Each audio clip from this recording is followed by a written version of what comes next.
big part of me that wants to avoid going to the bakery to have to ask for some bread.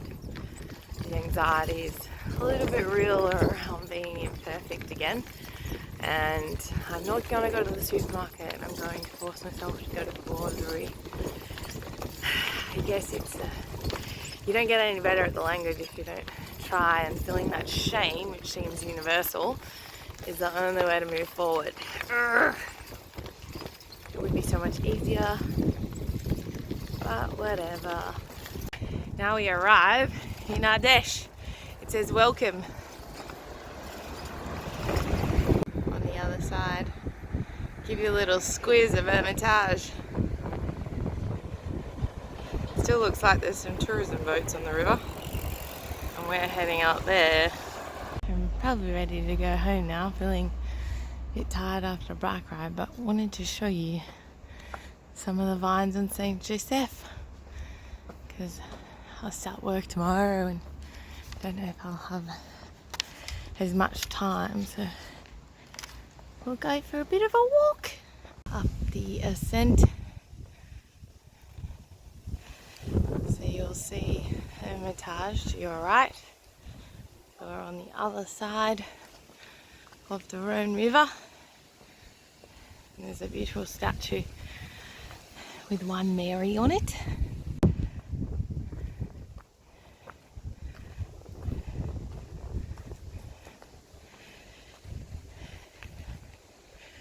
Climb, climb, climb. So this is the town of Tournon. So St. John Musol, where I'll be working, is that way, further north. And the Rhône River heads south, down there.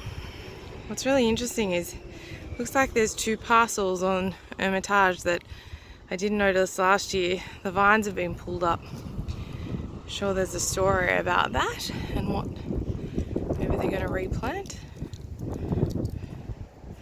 Keep walking to the vines. Vines on any opportunity on the slope really to plant them. It's very interesting reading the history of this area because the appellation started in 1960 and the Saint Joseph appellation has grown 10 times its size in 30 years. So I'm sure it's over 1,000 hectares now. Just to give you context, Hermitage is like 130 hectares. So let's say it's about a tenth, the largest appellation in the Northern Rhône. Oh, you're able to hear the turn of the clock. It rings on the half hour and hour. So these are Shiraz on Saint Joseph. See, there's some really good airflow around these vines. Guess it's going to be time to taste them pretty soon, hey? Just consulting the notes so I don't make anything up. I had the chance to start reading some of John Livingstone's book again that he published on the Northern Rhône. And it talks about a couple of things to do with Saint Joseph that, unlike its friend over in Crozes Hermitage, that they are often likened or compared as two of the appellations in the Northern Rhône that don't come at the price tag of, say, Cority and Hermitage and Cornas. And the one seemingly obvious difference between some of the top crows and Saint Joseph is the tannin structure that is very much in these wines here in Saint Joseph. And I don't know if I've mentioned before, but there is a lot of pink granite in the ground in Saint Joseph. This granite gives so much structure to wine and really helps it live a longer life. I think you can really taste that in Hermitage for sure, but in a lot of the Northern Rhône. And I correct myself, it was actually in 1956 that this appellation was created, but it has expanded over time and now would cover at least 1,000 hectares plus. And yeah, it covers at least 25 different villages in the Northern Rhône, so the largest appellation that we see on the western side of the river is if you're heading north, and it covers a long stretch of land. It's absolutely magnificent. You can see the Rhône River behind me, and then you'll also be able to see Hermitage, the hill of Hermitage, just here. So we're directly opposite Hermitage, and I'm standing on a parcel where we're in Syrah territory. They're still using the single post structure here, and they cut the tops of the vines. It was an exercise we did at Jabalay as well.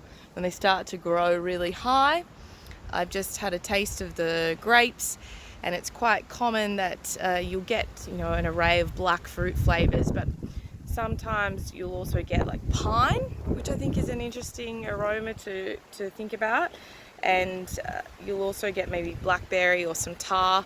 Definitely tasted some tar in the David Reno the other day on crows. But yeah, I'm gonna go on a bit of a climb and show you some more. I think it'd be pretty easy to have some accidents walking along these vines. It's so steep, and I have some pretty crummy shoes on. But all in the name of showing you this wonderful parcel, just to show you the granite on the ground too. We got a bit of a mix of big chunks of granite and then a lot of really decomposed granite. I think this Syrah looks pretty healthy. The wind is coming up. I picked the harder way to get up. Just found the path. Like I said when I had the lait bissar from Hermitage, and there was a lot of sort of toughness and astringency in the skin, but the fruit was quite kind of plush and a bit demure. I found that in what I just tasted in here too, in the Shiraz. It's interesting.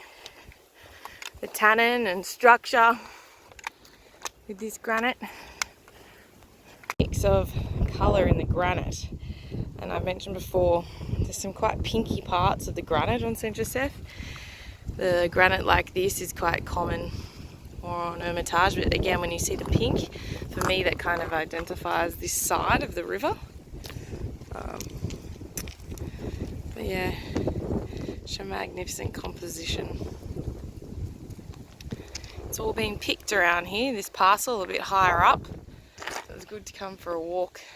I'm going to go back down to check on some of the vines that haven't yet been picked, just in terms of the flavour.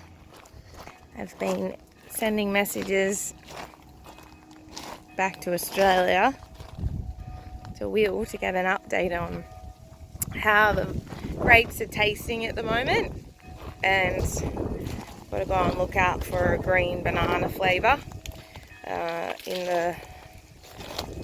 the grapes. It seems that, if you can see the vines, they've had some water stress, and then there's also some hen and chicken, which I saw last year as well, and that's when there would have been problems of flowering, and we also get this in Australia. Got to be very careful on the descent, because it's full of granite and it's rocky and ever-changing. A little bit dangerous, but there's a magnificent view to enjoy on the way. You know this about the mite that gets into the back of the leaves, you can see it there. I've never seen it look dark before. It used to look white. I don't know if that's the sunburn, but they call it airy nose in French. I used to remember it as if it was hairy nose. Yes, I'm funny. It's great when you know people in wine that work in the vineyard and winery and can talk to you as you're tasting the grapes. When speaking to Will, who works at Castagna, and he's been telling me to make sure I see if the juice of the grapes have a green banana flavour. It seems it's been a tough flowering season here. You can see there's some hen and chicken on the leaves. There's some water stress.